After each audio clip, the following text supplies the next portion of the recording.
الرحمن الرحیم۔ السلام علیکم ورحمۃ اللہ وبرکاتہ۔ سب سے پہلے درود ہو محمد پر اور محمد کے آل پر۔ اللہم صلی علی محمد وعلی آل محمد وبارک وسلم تسلیما۔ حضرت خواجہ نظام الدین اولیاء محبوب الہی رحمۃ اللہ تعالی علیہ کی ذات کو کون نہیں جانتا، لیکن کیا ہم حضرت محبوب الہی کی زندگی کے راز جانتے ہیں، حالات جانتے ہیں کہ حضرت محبوب الہی کو یہ مقام کیسے حاصل ہوا، آپ کی بچپن کی اور جوانی کی زندگی کی شروعات کیسے ہوئی؟ ناظرین، اس ویڈیو میں نے کوشش کی ہے کہ حضرت خواجہ نظام الدین اولیاء محبوب الہی رحمۃ اللہ تعالی علیہ کی زندگی کے بارے میں جو خاص پہلو ہیں وہ آپ کے روبرو رکھ سکوں۔ ناظرین، ویڈیو کو پورا دیکھیں، انشاءاللہ تعالی آپ کو خواجہ نظام الدین محبوب الہی رحمۃ اللہ علیہ کی زندگی کے بارے میں کافی کچھ معلوم ہوگا اور آپ کی شان کے بارے میں ذکر کریں گے، آپ کے کرامات کے بارے میں ذکر کریں گے۔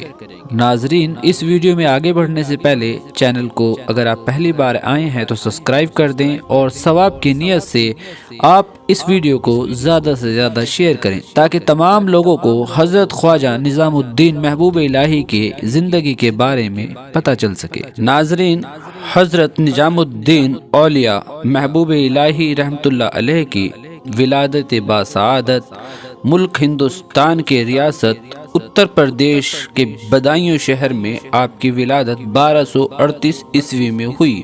آپ کے والد کا نام حضرت سید احمد دانیال رحمۃ اللہ علیہ ہے اور آپ کی والدہ کا نام حضرت سیدہ بی بی زلیخا رحمۃ اللہ تعالی علیہ ہے۔ دوستو، حضرت نظام الدین محبوب الہی رحمۃ اللہ علیہ کے والدین کا شجرہ نسب دونوں کا شجرہ نسب حضرت امام حسین علیہ السلام سے جا کر ملتا ہے، یعنی آپ نظام الدین اولیاء حسینی سادات ہیں۔ آپ کے دادا کا نام حضرت سید علی اور آپ کے نانا کا نام حضرت سید عرب۔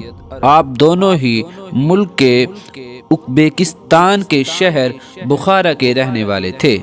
پھر محبوب الہی کے آباء و اجداد بخارا سے ہجرت کر کے لاہور آئے، پھر لاہور سے دہلی اور دہلی سے بدایوں شہر جا کر مقیم ہو گئے۔ پھر آگے چل کر حضرت سید علی نے اپنے بیٹے حضرت سید احمد کا نکاح حضرت سید عرب کی بیٹی بی بی زلیخا رحمۃ اللہ علیہ سے کر دیا۔ پھر ان دونوں کو جو اللہ تعالیٰ نے اولاد عطا فرمائی، پھر ان کا نام محمد رکھا گیا۔ ناظرین، حضرت محبوب الہی کا پیدائشی نام محمد ہے اور آپ کے والد گرامی بدایوں شہر کے قاضی تھے۔ جب خواجہ نظام الدین رحمۃ اللہ علیہ کی عمر مبارک صرف 5 برس کی ہوئی تو آپ کے والد گرامی کا انتقال ہو گیا۔ پھر آپ کی والدہ محترمہ نے ہی آپ کی پرورش فرمائی۔ آپ کی والدہ محترمہ نے سب سے پہلے آپ کی تعلیم پر زور دیا اور آپ کو مدرسے میں داخل کروایا۔ حضرت نظام الدین اولیاء رحمۃ اللہ علیہ نے قرآن اور حدیث پڑھا، اصول فقہ، علم فقہ، تفسیر قرآن، تفسیر حدیث کی خوب کتابیں پڑھی اور خوب علم حاصل کیا۔ آپ نے تقریباً 16 سال کی عمر تک مدرسے میں ہی اپنے وقت کے مشہور علماء اور مفتیاء کرام سے تعلیم حاصل کی، اور جب آپ مدرسے سے فارغ ہو کر نکلے تو آپ کے علم کا کوئی ثانی نہیں تھا۔ جب آپ محفلوں میں گفتگو فرمایا کرتے تھے تو آپ کی بات کو کوئی ٹال نہیں سکتا تھا اور آپ مناظرے بھی کیا کرتے تھے، اور جو بھی اسلام کے خلاف بات کیا کرتا تھا آپ اس سے علمی مقابلہ کیا کرتے تھے اور کوئی بھی آپ کے سامنے ٹک نہیں پاتا تھا۔ اور حضرت خواجہ نظام الدین اولیاء رحمۃ اللہ علیہ کو اپنے والد کی طرح قاضی شہر بننے کا شوق تھا۔ آپ نے چاہا کہ دلی چلا جائے۔ پہلے آپ نے اپنی والدہ سے اجازت لی اور دلی کا سفر کیا۔ دلی جا کر سب سے پہلے آپ نے دلی کا جائزہ لیا اور دلی کا جائزہ لینے کے بعد آپ واپس بدایوں آ گئے اور پھر اپنی والدہ، بہن اور بہن کے بچوں کو لے کر ساتھ میں آپ دلی تشریف لے آئے۔